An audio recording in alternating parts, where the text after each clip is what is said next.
Welcome बच्चों। Board examination series में board exam 2020 का क्वेश्चन पेपर किया जा रहा है। 23rd क्वेश्चन का अथवा वाला पार्ट है। एक खिड़की का आकार एक अर्धवृत्त और उसके व्यास पर बना आयत है। खिड़की का परिमाप 10 मीटर दिया हुआ है। पूर्णतया खुली खिड़की से अधिकतम प्रकाश पाने के लिए खिड़की की बीमाई निकालनी है। ठीक है, खिड़की की बीमाई निकालनी है अधिकतम प्रकाश जब ये आएगा। तो अधिकतम प्रकाश कब आएगा? जब खिड़की पूरी खुली है और अधिकतम प्रकाश आने के लिए उसके एरिया के पहले इसका एक डायग्राम बना लेते हैं। पहले एक अर्धवृत्त आपको बनाना है। इस प्रकार से एक अर्धवृत्त है, आप ऐसे मान सकते हैं। और अर्धवृत्त का जो व्यास है इसका हमने त्रिज्या r मान ली, तो व्यास आपका हो गया 2r। ठीक है, इस पर एक आयत बना हुआ है इस ढंग से। ये आपका खिड़की का आकार है करीब करीब। तो ये r और r इसका व्यास हो गया 2r। तो इसकी अपोजिट साइड क्योंकि आयत है ये भी 2r। इसका जो लंबाई निकल के आ गई 2r, चौड़ाई को मैंने x मान लिया, तो this side is also x क्योंकि ये एक आयत है। अब सिंस ये एक अर्धवृत्त है या सेमी सर्किल है, ये सेमी सर्किल का हो गया सरकमफ्रेंस। तो अगर r इसकी त्रिज्या है तो ये होता है पाई, ये होता है पाई। अब इसमें जो चीज दी हुई है वो दिया है खिड़की का परिमाप। सिंस खिड़की का परिमाप ये चीज हमें दी हुई है, ये दे रखा हमें 20 मीटर 20 m। अब खिड़की का परिमाप ये से सारे साइड्स को आप जोड़ लेंगे। x यहां से आप x आए plus this side is pi r, यहां से पाई r और देन x अगेन और फिर आया 2r। इस सब का सम हो गया 20 m में है। तो x plus X is 2x plus pi r plus 2r equal to 20। तो यहाँ से 2x की वैल्यू निकाल लेते हैं, 20 माइनस 2r माइनस पाई r। ये हमारी इक्वेशन 1 आ गया। तो खिड़की का परिमाप से हमने x की वैल्यू निकाल दी in terms of r। x की वैल्यू हमने निकाल दी इन टर्म्स ऑफ r। ये जो चीज हमें गिवन है परिमाप से ही चीजें निकाल दी। अब हमें ये देखना है पूर्णतः खुली खिड़की से अधिकतम प्रकाश पाने के लिए खिड़की की बीमाई। पूर्णतया खुली खिड़की से अधिकतम प्रकाश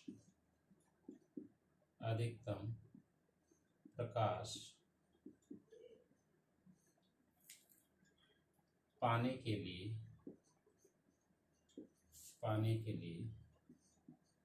क्या निकालना पड़ेगा हमें? इस पूरा जो ये डायग्राम बना है, ये अर्धवृत्त है और ये आपका आयत है, इनका जो क्षेत्रफल है इसको मैक्सिमम करना पड़ेगा।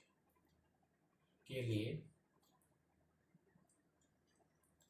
जो क्षेत्रफल है, क्षेत्रफल जिससे प्रकाश निकल के आ रहा है वो क्षेत्रफल ये आ जाएगा अर्धवृत्त का क्षेत्रफल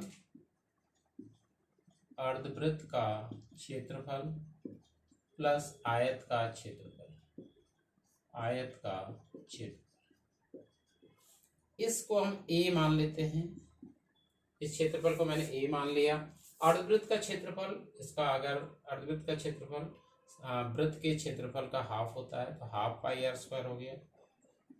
ऐसी आयत का क्षेत्रफल लंबाई गुणा चौड़ाई, लंबाई यहाँ पर 2r ले लेते हैं तो 2r इंटू एक्स। अब यहाँ से a की जो वैल्यू आ गई है half pi r square plus r into 2x, इसको मिलेंगे। ठीक है, तो ये समीकरण 2 आ गया। समीकरण 1 से 2x की वैल्यू यहाँ पर हमें लिख लेनी है। तो this implies a equal to half pi r square plus r into 2x की जगह मैं लिख रहा हूँ 20 माइनस 2r माइनस पाई r। समीकरण 1। अब इस चीज को हमें मैक्सिमम करना है, इस चीज को मैक्सिमाइज करना है। तो मैक्सिमाइज करने के लिए आप क्या करते हैं, इसको डिफरेंशिएट करते हैं विद रेस्पेक्ट, क्योंकि यहाँ पर वेरिएबल रह गया अब r। तो differentiate with respect to r। तो D A upon D R आपका आ जाएगा, D A upon D R equal to half pi constant है और इंटू आर स्क्वायर का हो गया 2r प्लस यहाँ पर दो फंक्शंस का मल्टीप्लिकेशन वाला लगा लें या आप पहले इसको मल्टीप्लाई कर दें, दोनों तरीके से आप निकाल सकते हैं। तो मल्टीप्लाई करके आपके लिए आसान रहेगा। ये था 20r माइनस 2r स्क्वायर माइनस पाई आर स्क्वायर, ठीक है। इस ढंग से इसको निकाल लेते हैं। आप इसका डिफरेंशिएशन कर रहे हैं, 20r का हो जाएगा 20 into 1 20 minus 2 into R square का हो गया 2r पाई इंटू 2। आप देख लेते हैं, ये 2 से 2 कैंसिल हो गया, ये हो गया pi R plus 20 minus 4r minus 2 pi R minus 2 pi R. अब क्षेत्रफल को अधिकतम करना है। अधिकतम क्षेत्रफल के लिए, अधिकतम क्षेत्रफल के लिए जो first D A upon D are है इसको आप रख देंगे 0। तो दिस इम्प्लाइज इसको 0 रखना है और ये जो वैल्यू आ रही है पाई आर और माइनस 2 पाई हमने सेपरेट नहीं किया, ये minus pi R plus 20 minus 4r है। तो this equal to minus pi R plus 20 minus 2r equal to 0। तो ये r वाले टर्म्स का आप ट्रांसपोज कर लेते हैं, तो 20 equal to pi R plus 2r, 20 equal to r common ले लेते हैं पाई प्लस 2, r की वैल्यू निकल के आ गई 20 upon pi plus 2, 20 upon pi plus 2 टू जा 4, ये 4r था तो ये 4r, थोड़ा सा गलत हो गया, 4r था पाई प्लस 4। देखिए ये 4r है तो ये हमने 2r ले लिया था, इसको 4r ही लिख दिया, तो 4r और यहाँ r कॉमन आ गया पाई प्लस 4, तो r की वैल्यू आ गई 20 अपॉन पाई प्लस 4, ये वैल्यू निकल गई r की। अब x की वैल्यू भी हम निकाल सकते हैं समीकरण 1 से, 2x equal to 20 minus 2r minus pi r, ये था। तो हम क्या करते हैं, r की वैल्यू यहाँ रख देते हैं, r की वैल्यू यहाँ रख के x निकालेंगे। 2x equal to 20 minus 2 into, इसमें कॉमन था हमारा r, इस ढंग से था पाई माइनस 2 प्लस 2। तो यहाँ वैल्यू रख देते हैं, किसकी वैल्यू रख देते हैं, r की। तो 2x equal to 20 minus r की जगह मैंने लिखा 20 अपॉन पाई प्लस 4 पाई प्लस 2 पाई प्लस 2। इसको सिंप्लीफाई कर लेते हैं, एलसीएम आ जाएगा पाई प्लस 4, तो 2x equal to LCM pi plus 4, तो 20 के साथ आ जाएगा pi plus 4 minus 20 into pi plus 2। इधर मल्टीप्लाई कर लेते हैं, इस निकालने में से इसको ऐसे रहने देते चलिए। तो 20 pi plus 80 minus 20 pi minus 40 upon pi plus 20 pi cancel, 40 में से आप 80 में से 40 सेपरेट करिए तो ये 40 अपॉन पाई प्लस 4, ये वैल्यू आ रही 2x की। तो this imply x equal to 40 upon pi plus 4 तो ऑलरेडी है, और ये 2 इधर आके 1/2, 2 से इसको आप कैंसिल कर सकते हैं, ये आगे 20 अपॉन पाई प्लस 4। ये जो चीज़ें हमने मानी थी उसको लिख सकते हैं। r हमने माना था, जो इसे आप व्यास निकाल सकते हैं या त्रिज्या ले सकते हैं, अर्धवृत्त की त्रिज्या, ये बीमारी लिखनी है आपको फाइनली, अर्धवृत्त की त्रिज्या। अर्धवृत्त की जो त्रिज्या आ गई ये r आपने ली थी और r की वैल्यू आ गई 20 अपॉन पाई प्लस 4 मीटर। और दूसरी चीज़ थी आयत जो आपने लिया था, तो आयत की चौड़ाई, ये आपने x ली थी, आयत की चौड़ाई x थी, एक्स की वैल्यू निकल गई 20, ये भी 20/5 + 4 मीटर। तो ये दोनों डायमेंशंस जो पूछी गई हैं वो इस ढंग से निकल आएंगी। 24वां क्वेश्चन, रेखा x बराबर a/√2 द्वारा वृत्त, एक वृत्त दिया x² + y² = a² से काटे गए भागों में से छोटे भाग का क्षेत्रफल ज्ञात कीजिए। पहले इसका आप डायग्राम बना लेंगे। सबसे पहले आप एक वृत्त को ड्रॉ करते हैं। x वृत्त जो दिख रहा है आपका वृत्त है x² + y² = a², ये आपका वृत्त है। तो क्लियरली इसका जो केंद्र है, केंद्र यहाँ से, क्योंकि ये जो होता है 0 0 और त्रिज्या इसकी, ये आपको क्लियर होना चाहिए। x - h का whole square plus y - k का स्क्वायर बराबर r² होता है। तो h 0 है, ऐसे k 0 है, तो केंद्र 0 0 हो गया, त्रिज्या इसकी हो गई 1। तो इस प्रकार से एक वृत्त आप ले लेंगे। एक वृत्त है, ये केंद्र 0 0 है, तो इस ढंग से आप इसका केंद्र बना लेंगे। ये x एक्सिस है, ये y एक्सिस है, ये इसका केंद्र है मूल बिंदु 0 0 0। क्लियरली ये जो पॉइंट के कोऑर्डिनेट होंगे वो a0 होंगे। अब एक दूसरी एक रेखा है x बराबर a/√2। अब x बराबर आपने पढ़ा होगा x बराबर h जो रेखा होती है ये y x के समांतर होती है, y x के समांतर होती है। तो ये रेखा भी y x के समांतर होगी, कि y x के समानांतर होगी। इस ढंग से ये रेखा, इस ढंग से इसको कट कर ली गई। तो ये रेखा है x = a/√2। तो ये x = a/√2 है, तो इस पॉइंट के कोऑर्डिनेट हो गए, x कोऑर्डिनेट हो गया a/√2, y कोऑर्डिनेट, क्योंकि ये x अक्ष का पॉइंट है 0, y कोऑर्डिनेट 0। तो ये दोनों जो इंटरसेक्ट कर रहे हैं, ये वृत्त और ये रेखा जो इंटरसेक्ट कर रहे हैं, मतलब कहने का मतलब ये रेखा इस वृत्त को दो भागों में डिवाइड कर रही है। इस साइड बड़ा भाग है और इस साइड छोटा भाग है। अब तो आपको पूछा गया है इस छोटे भाग का एरिया आपको निकालना है। तो ये आपका रिक्वायर्ड रीजन है जिसका आपको एरिया फाइंड आउट करना है। ठीक है, देयरफॉर अभिष्ट, इसको हम अभिष्ट क्षेत्रफल या रिक्वायर्ड एरिया लिखेंगे। अभिष्ट क्षेत्रफल या इसको बोलते हैं required area. Required area equal to, देखिए वाई डी एक्स फॉर्मूला लगेगा, वाई डी एक्स का फॉर्मूला आपको लगाना है। y का जो लिमिट आएगी, अब लिमिट आपको देखना है यहां से यहां तक की लिमिट है, तो इसमें सिर्फ x की लिमिट देखनी है, x के पॉइंट की। तो a/√2 to a/√2 to a, ये एरिया इतने रीजन का हुआ। ऐसे ही इतना रीजन नीचे साइड है, कहने का मतलब रिक्वायर्ड एरियाज का डबल, रिक्वायर्ड एरियाज का डबल। और वृत्त से आप इस y की वैल्यू निकालेंगे यहां से, तो y² = a² -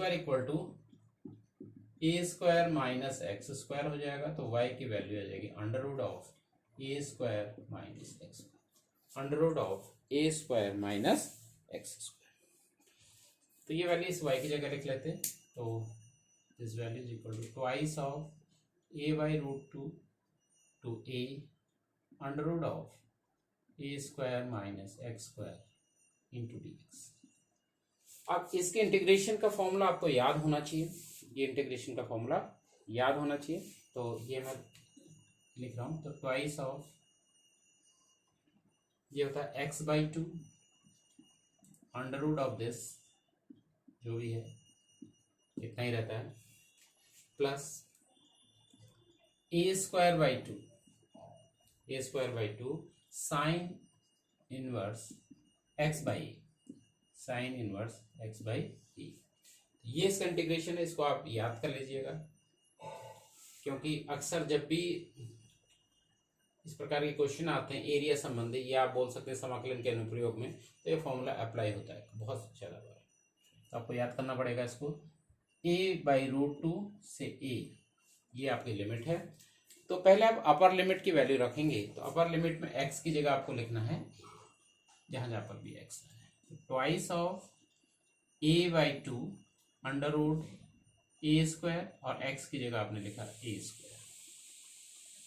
plus a²/2 sine inverse x की जगह लिखना है a/a minus lower limit, lower limit में x की जगह a/√2 लिखना है, तो a/√2 और ये 2 भी आएगा इंटू 2 √a² माइनस x की जगह ये लिख रहे हैं a/√2, तो इसका स्क्वायर कर लेते हैं, तो a²/2 आ जाएगा, a²/2 और माइनस मैंने बाहर ले लिया, तो इसको आप इसी ढंग से लिखेंगे plus a²/2 sine inverse x की जगह a/√2 इंटू a मझला कोष्ठक बंद और बड़ा कोष्ठक बंद। इसके बाद देयरफॉर जो रिक्वायर्ड एरिया है आपका निकल के आ रहा है ट्वाइस ऑफ, देखिए a² माइनस a² 0, तो ये वाला पूरा टर्म 0 हो गया, यहाँ a से a आपका कैंसिल हो गया, 1 हो गया, तो प्लस में है a²/2 साइन इनवर्स 1 की वैल्यू होती है π/2, क्योंकि साइन π/2 की वैल्यू 1 होती है, माइनस कर्ली ब्रैकेट देखिए यहां पर a/2√2, अब a² में से a²/2 सेपरेट करेंगे तो a²/2 बचेगा, और a²/2 का जब अंडर रूट लेंगे तो a² का हो गया a और 2 का हो गया √2, तो इसको सिंप्लीफाई करके इस ब्रैकेट को a/√2 आ गया, और यहां भी a और a कट गए, प्लस में है a²/2 साइन इनवर्स 1/√2, 1/√2 साइन की वैल्यू होती π/4 पर, तो ये हो गया π/4 इस ढंग से। थोड़ा उसको सिंप्लीफाई कर लेते हैं, तो ट्वाइस ऑफ ये आ गया πa²/4 माइनस ब्रैकेट भी खोलते जाते हैं a इंटू a² √2 इंटू √2 2 और 2 2 जा 4 और माइनस इंटू प्लस, ये भी माइनस में टर्म आ गया, ठीक है, तो ये आ गया πa²/2 4 जा 8। तो कुछ चीज इसमें से कॉमन आ रही है, इसको ले लेते हैं, a²/4 पूरे उससे हम इसको कॉमन a²/4 कॉमन ले लिए, ब्रैकेट के अंदर बचेगा pi minus 1 minus a²/4 common लिया तो पाई बचाए और नीचे 2 बचा, नीचे बच गया 2, इससे ये कट गया 2 टाइम्स, इससे कट गया 2 टाइम्स, और पाई में से π/2 सब्ट्रैक्ट कर देंगे तो ये हो जाएगा पाई माइनस π/2, ये π/2 बचेगा, π/2 माइनस 1 π/2 माइनस 1। तो ये आपका रिक्वायर्ड एरिया जो है इस ढंग से आएगा। 25वां क्वेश्चन, अवकल समीकरण एक दिया है x divided dx plus 2y equal to x² का व्यापक हल ज्ञात कीजिए। तो समझना पड़ेगा, सबसे पहले देखिए जो अवकल समीकरण दिया उसको मैं लिख रहा हूं,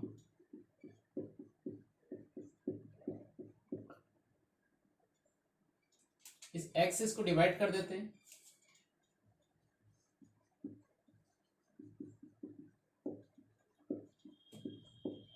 तो यहाँ पे x आपका कैंसिल हो जाएगा तो डिवाइडेड dx आएगा, प्लस ये x यहाँ डिवाइड होगा तो 2/x में लिख लेता हूँ y इक्वल टू x²/x, यहाँ एक x कैंसिल होगा, तो आप देख रहे हैं divided dx plus 2/x into y equal to x, तो एक रेखिक अवकल समीकरण में प्राप्त हो रहा है, किस टाइप का है, divided dx plus py equal to q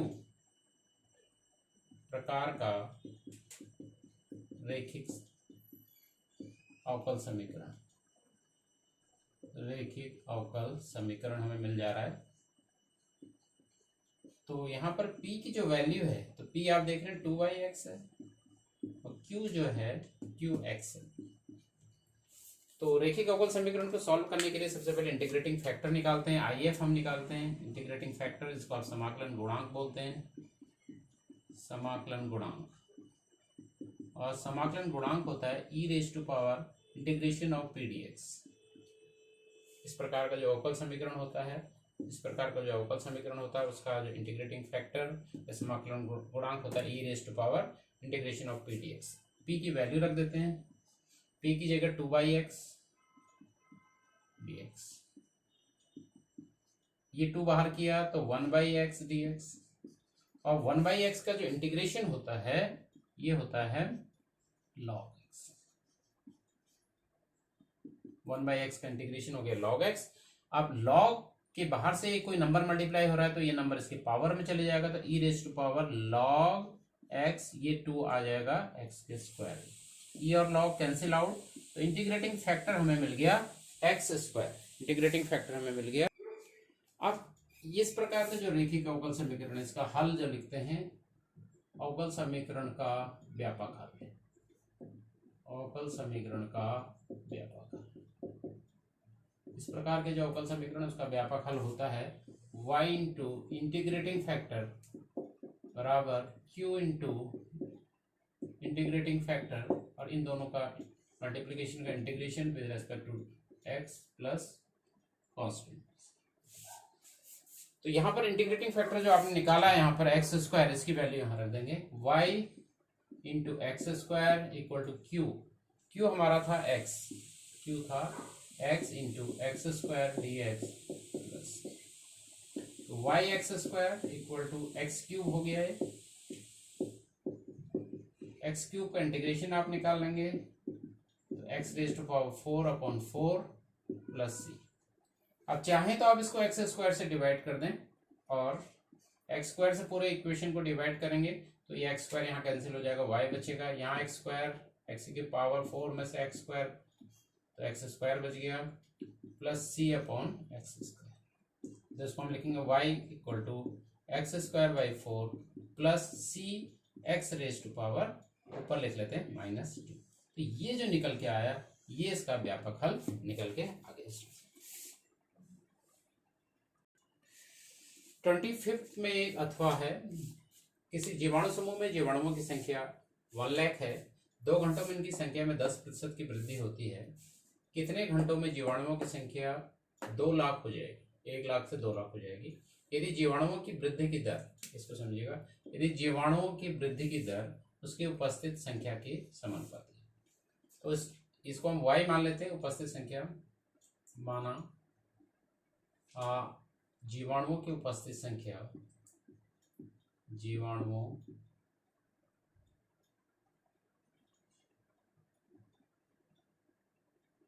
की उपस्थित संख्या y। तो प्रश्नानुसार क्वेश्चन में जो दिया है जीवाणुओं की वृद्धि की दर, तो अगर उपस्थित संख्या y है तो इनकी वृद्धि की दर हो जाएगी dy/dt। ये जो है किसके समानुपाती है, ये समानुपाती है इनकी उपस्थित संख्या की।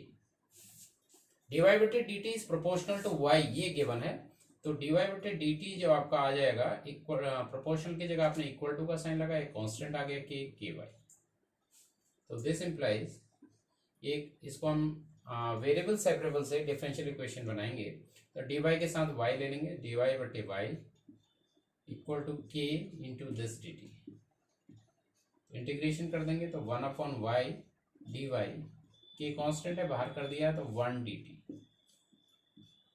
तो 1/y का इंटीग्रेशन हो जाएगा log of y equal to k, 1 का t के रेस्पेक्ट में हो जाएगा t प्लस एक कांस्टेंट आ गया c, log y equal to kt plus c, एक चीज आ गई।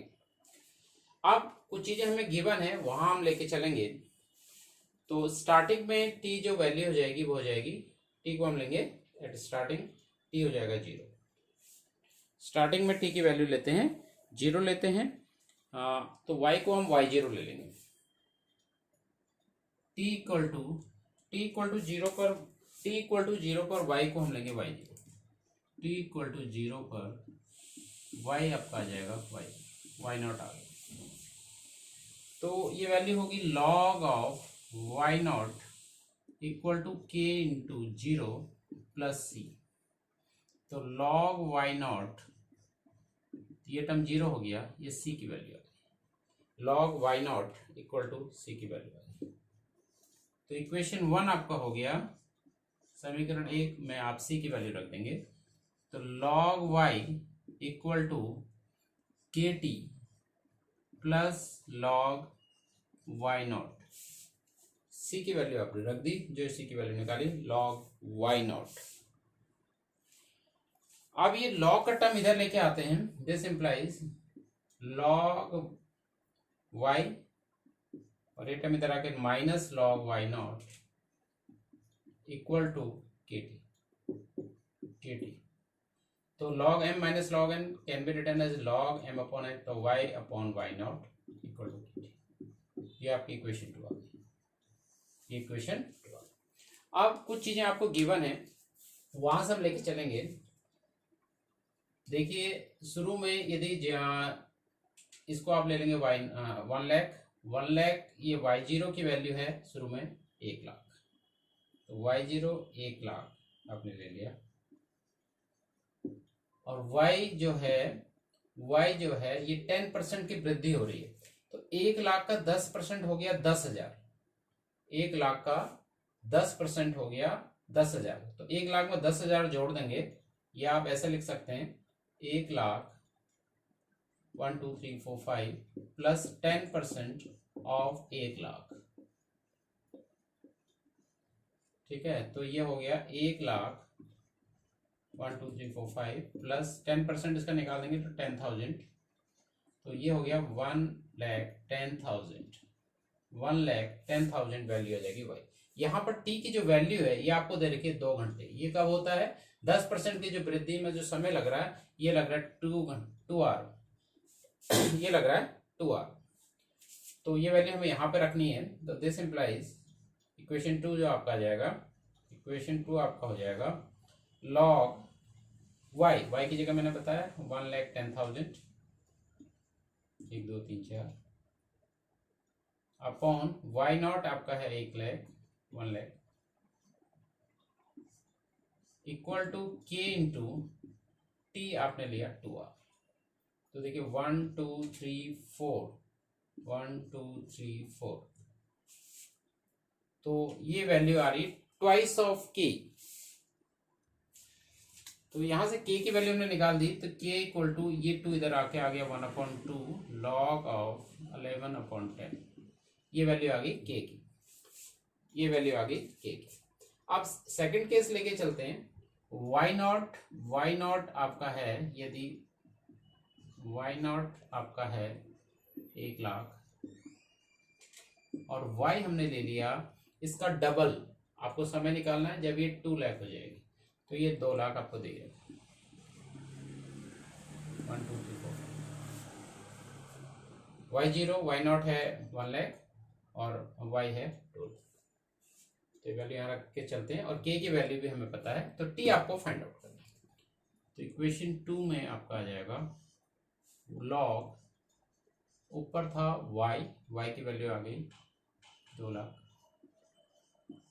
और y नॉट की वैल्यू है 1 लाख इक्वल टू k की वैल्यू आपने ले ली half of log 11/10 into T. यहाँ पर ये टी आपको फाइंड आउट करना है कि 2 लाख होने में कितना समय लगेगा, 1 लाख से 2 लाख होने में कितना समय लगेगा, ये समय आपको निकालना है।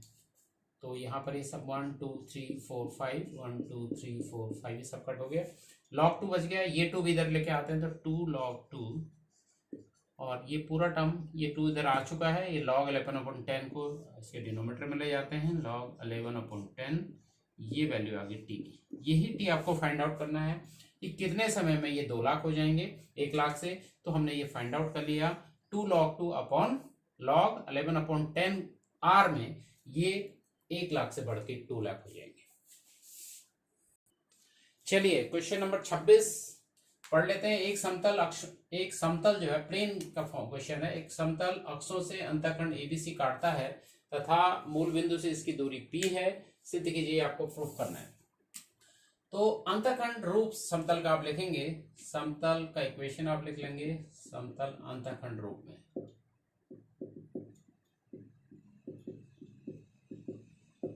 अब आपको दे रखा है एक्स अक्ष, वाई एक्स और जेड एक्स से क्रमशः एबीसी के अंतःखंड जो काटता है, तो उस समतल का समीकरण आपको पता हो है x upon a plus y upon b plus z upon c equal to 1 होता है। इसको अब ये दे रखा है कि इसके अलावा आपको दे रखा मूल बिंदु से समतल की दूरी पी है, ठीक है। तो समतल को थोड़ा सा मैं इस फॉर्म में लिख लेता हूं, 1 upon A into X plus 1 upon B into Y plus 1 upon C into Z, और ये टर्म को भी यहाँ लेके आते हैं -1 बराबर 0। तो ये समतल का समीकरण हो गया, एक साइड हमने 0 कर दिया। प्रश्नानुसार मूल बिंदु ओरिजिन, इसके कोऑर्डिनेट हो गए 0 0 0 से समतल की दूरी, प्लेन की जो दूरी दे रखी है ये p दे रखी है। तो किसी समतल पर जब किसी बिंदु से दूरी निकालनी है तो इसका मतलब इससे इस पर परपेंडिकुलर ड्रॉप किया गया है, तो इससे इस पर लंब खींचा गया है। तो देयरफॉर क्या होता है, आपको क्या करना होता है, इस लंब की दूरी p के बराबर रखनी है। तो लंब कितना हो जाएगा वो ले लेते हैं। x की जगह पर आपको ये कोऑर्डिनेट, y की जगह ये कोऑर्डिनेट, z की जगह ये कोऑर्डिनेट लिखने हैं। ये ऐसे रहेगा अपॉन x के कोएफिशिएंट का स्क्वायर, y के कोएफिशिएंट का स्क्वायर, z के कोएफिशिएंट का स्क्वायर का अंडर रूट। ये लेते हैं, कैसे मैं लिख के दिखा रहा हूँ। 1 अपॉन a इंटू एक्स 0 हो गया, plus 1 upon b y coordinate 0, 1 upon C into 0 minus this 1 upon under root of x के कोएफिशिएंट का स्क्वायर, एक्स का कोएफिशिएंट है 1 अपॉन ए, वाई के कोएफिशिएंट का स्क्वायर, वाई का कोएफिशिएंट है 1 अपॉन बी इसका स्क्वायर, प्लस जेड के कोएफिशिएंट 1 अपॉन सी का स्क्वायर इक्वल टू पी का मॉड आपको लेना। ये जब लंब लेते हैं ये पॉजिटिव होता है तो ये मॉड लगता है। तो देखिए जब ये टर्म 0, ये टर्म 0, ये टर्म 0, क्योंकि 0 से मल्टीप्लाई हो रहा है, -1 का मॉड हो गया 1 अपॉन ये अंडर रूट में आ जाएगा 1 upon a square plus 1 upon b square plus 1 upon c square equal to p. Squaring दोनों साइड आप स्क्वायर कर देंगे तो न्यूमरेटर का 1 हो गया, डिनोमिनेटर में अंडर रूट हट जाएगा, 1 upon a square plus 1 upon b square plus 1 upon c square equal to क्या हो गया, p square equal to p square. अब क्या करते हैं, रेसिप्रोकल लेते हैं। यहां भी हमने इसका रेसिप्रोकल ले लिया तो ये टर्म ऊपर आ गया, 1 नीचे आ गया, तो ये हो गया 1 upon a square plus 1 upon b square plus 1 upon c square equal to p square का रेसिप्रोकल हो गया 1 अपॉन पी स्क्वायर। तो यही हमें प्रूफ करना है यहाँ पर इस क्वेश्चन में, और ये बहुत आसानी से प्रूफ हो गया। समतल की इक्वेशन अंतःखंड रूप में, मूल बिंदु से इस पर लंब डाल दीजिए और एक्स वाई जेड की जगह 0 0 0 मूल बिंदु के कोऑर्डिनेट लिख दीजिए। नीचे डिनोमिनेटर में एक्स के कोएफिशिएंट का स्क्वायर, वाई के कोएफिशिएंट का स्क्वायर, जेड के कोएफिशिएंट का स्क्वायर का अंडर रूट, इसको आप सिंप्लीफाई कर लेते हैं तो ये आपका प्रूफ हो जाता है। तो आज के लिए थैंक यू वेरी मच।